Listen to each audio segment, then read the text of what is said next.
Hello friends, welcome to विश्वास classes. इस video में आप लोगों के लिए नोटिफिकेशन अपडेट लेकर आया हूं।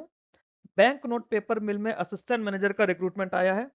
रिक्वायरमेंट है या तो आपने बीटेक करा हो मैकेनिकल में या इलेक्ट्रिकल इंजीनियरिंग में या इलेक्ट्रिकल एंड इलेक्ट्रॉनिक्स में, या फिर आपने बीटेक सिविल इंजीनियरिंग में करा हो, या आपने बीकॉम बीबीए सीए या सीए में करा हो। दो पोस्ट फाइनेंस के लिए है, ये फाइनेंस और अकाउंट्स हैं। दो पोस्ट सिविल के लिए हैं और दो पोस्ट मैकेनिकल इलेक्ट्रिकल या इलेक्ट्रिकल इलेक्ट्रॉनिक्स के लिए हैं। टोटल नंबर 6 पोस्ट हैं। नोटिफिकेशन की बाकी डिटेल्स वीडियो में मैंने नोटिफिकेशन के ही थ्रू आप लोगों को बताया है यहाँ पे। तो इस वीडियो में बैंक नोट पेपर मिलकर रिक्रूटमेंट हम लोग देख रहे हैं। टोटल 6 पोस्ट आई हैं रिक्रूटमेंट के लिए। Assistant manager finance and accounts एक पोस्ट है यूआर की, एक पोस्ट है ओबीसी की। असिस्टेंट मैनेजर मटेरियल्स मैनेजमेंट दो पोस्ट हैं यूआर की। असिस्टेंट मैनेजर सिविल दो पोस्ट हैं यूआर की। इसके लिए अगर देखें ये ऑफिशियल नोटिफिकेशन ही है, ठीक है। 21 मार्च को ये एम्प्लॉयमेंट न्यूज़ के अंदर भी पब्लिश हो जाएगा, वो हमें ज़रूरी नहीं है। लास्ट डेट ऑफ एप्लीकेशन हमारी 11 अप्रैल 2026 की है। तो इसी नोटिफिकेशन को हम लोग डिटेल में देखते हैं। जो भी क्वेरीज होंगी इसी नोटिफिकेशन के अकॉर्डिंगली देखी जाएगी। एलिजिबिलिटी क्राइटेरिया की बात करें तो असिस्टेंट मैनेजर के लिए बात करें तो सबसे पहली चीज़ आप ये देखिए, असिस्टेंट मैनेजर फाइनेंस अकाउंट और मटेरियल मैनेजमेंट 32 साल की एज लिमिट दी हुई है दोनों के लिए ही। एक्सपीरियंस की कोई रिक्वायरमेंट नहीं है। रिक्वायरमेंट क्या है? जो आपकी एजुकेशन क्वालिफिकेशन है फाइनेंस के केस में, you must be first class graduate in BCom BBA, ठीक है। 60% आपकी होनी चाहिए।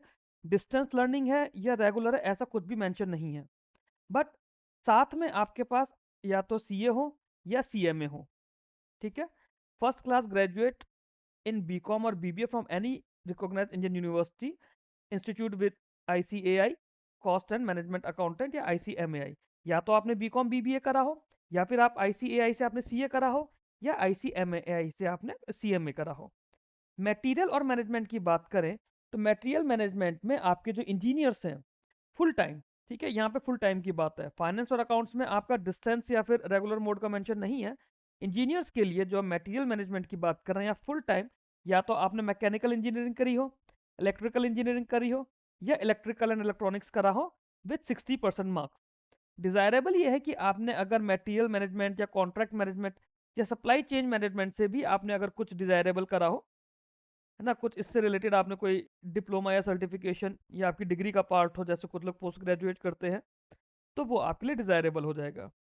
असिस्टेंट मैनेजर सिविल, इसमें 2 यूआर की पोस्ट है, 32 साल की एज लिमिट दी गई है। डायरेक्ट जिन लोगों ने सिविल इंजीनियरिंग करी है या सिविल और स्ट्रक्चरल इंजीनियरिंग करी है फुल टाइम, मिनिमम 60% मार्क्स, आप लोग इसके लिए एलिजिबल हैं। आगे देखते हैं नोटिफिकेशन में क्या दिया हुआ है। ये आपका स्टैंडर्ड रिजर्वेशन और रिलैक्सेशन है, 3 साल 10 साल। 3 साल आपका ओबीसी के लिए, पीडब्ल्यूडीज के लिए 10 साल, एक्स सर्विसमैन और एससीओ इन सब के लिए 3 साल, ठीक है। ये तो बाकी स्टैंडर्ड चीज़ें हैं, आप लोग नोटिफिकेशन में देख ही सकते हैं। ये फॉर्म की फीस है। एससी एसटी पीडब्ल्यूडीज और एक्स सर्विसमैन के लिए निल है, और बाकी कैटेगरीज के लिए इंक्लूडिंग ओबीसी 800 रुपये इसकी फीस है। पे लेवल इसका 8 होगा, तो मिनिमम बेसिक पे जो होगी वो आपकी 52,000 रुपये होगी। इसके अलावा सेंट्रल गवर्नमेंट का डीए लगेगा जो कि 60% चल रहा है।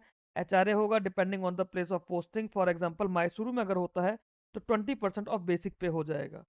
तो इस 52,000 का 60% आपको डीए मिलेगा, 20% आपको एचआरए मिलेगा। तो ये आपका डीए और एचआरए मिलकर ही 41,000 समथिंग हो जाएगा। 52,000 का अगर आप 80% निकालोगे तो दैट मीन्स आपकी 93-94,000 के अराउंड ये आपकी सैलरी बनेगी। यहाँ पर 93,000 अप्रॉक्स आप लोगों की सैलरी बनेगी। सिलेक्शन प्रोसीजर क्या होगा? सिलेक्शन प्रोसीजर में यही है, सबसे पहले आपका टेस्ट होगा जो आपका assistant manager finance and accounts का है। लॉजिकल रीजनिंग, क्वांट्स और इंग्लिश लैंग्वेज ये आएगा ही आएगा। इसके अलावा फाइनेंस एंड अकाउंट्स का एक 50 नंबर का सेक्शन आएगा। क्लियर?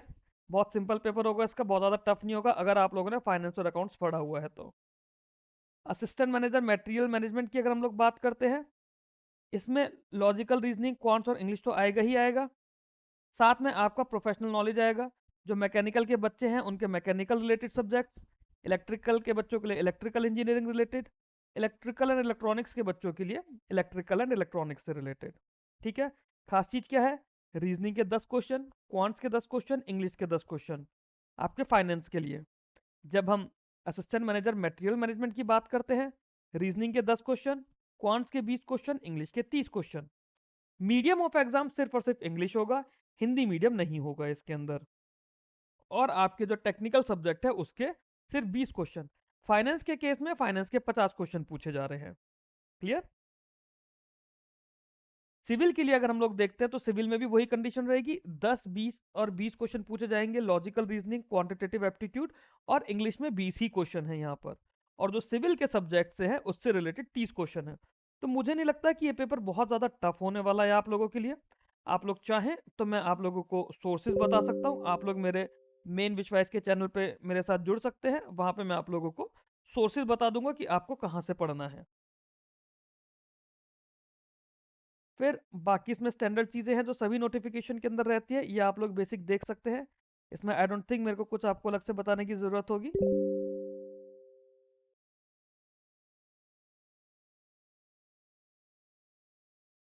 आगे इसमें हम लोग देखते हैं, अप्लाई आप लोगों को करना होगा। इसके अंदर आप लोगों को डीडी देना होगा, अपने सिलेक्शन जो आपकी फीस होगी उसके लिए आपको डीडी बनवा के देना पड़ेगा। डीडी की डिटेल्स आपको यहाँ दी हुई हैं सारी, यहाँ पे आप डिटेल्स देख के देख सकते हैं। फिर ये स्टैंडर्ड चीज़ें हैं, ये सब आप लोगों को पता होनी चाहिए, बेसिक चीज़ें होती हैं। आप लोगों ने अगर एग्ज़ाम के फॉर्म्स भरे हैं तो आप लोगों को इन सभी चीज़ों का आइडिया होगा। हम इसमें आगे देखते हैं कि कहीं पे सिलेबस के बारे में कुछ दिया है, नहीं, पूरे नोटिफिकेशन में सिलेबस के बारे में नहीं दिया हुआ है। तो यही जो आपका एग्ज़ाम पैटर्न है, इस एग्ज़ाम पैटर्न को लेकर आप लोग फॉलो कर सकते हैं। अगर आप लोग सिलेबस जानना चाहते हैं तो आप में से जो भी सिविल वाले बच्चे हैं, आप एसएससी जेई सिविल का सिलेबस करिए। जो इलेक्ट्रिकल वाले बच्चे हैं, एसएससी जेई इलेक्ट्रिकल का सिलेबस करिए। और जो मैकेनिकल वाले बच्चे हैं, एसएससी जेई मैकेनिकल का सिलेबस करिए और उसी लेवल के सवाल करिए। गेट के लेवल की प्रिपरेशन इन एग्जाम्स में नहीं करनी होती है। आप एसएससी जेई का सिलेबस करिए, उसी लेवल की तैयारी करिए, आप लोगों का ये पेपर क्लियर हो जाएगा। सीट्स बहुत कम है, बट आप लोग इसमें अच्छा अटेम्प्ट कर सकते हैं। ये मेरे टेलीग्राम चैनल का हैंडल है, विश्वास क्लासेस। यहाँ पे आप मेरे को सर्च करके ज्वाइन कर सकते हैं। नोटिफिकेशन की पीडीएफ यहीं टेलीग्राम पे आपको अवेलेबल हो जाएगी। कोई आपके अगर डाउट्स है नोटिफिकेशन के सोर्सेज को लेकर, तो आप सोर्सेज के लिए मेरे से टेलीग्राम पे ही पूछ सकते हैं। जो भी आपके एसएससी जेई के सोर्सेज हैं, या इस तरह के बाकी एग्जाम जो भी जूनियर इंजीनियर या सीनियर इंजीनियर के आप लोगों ने दिए होते हैं, एई के और जेई के, वो सोर्सेज आप लोगों के लिए इस एग्जाम में काम आएंगे। That's all in this video. Thank you very much for joining with me.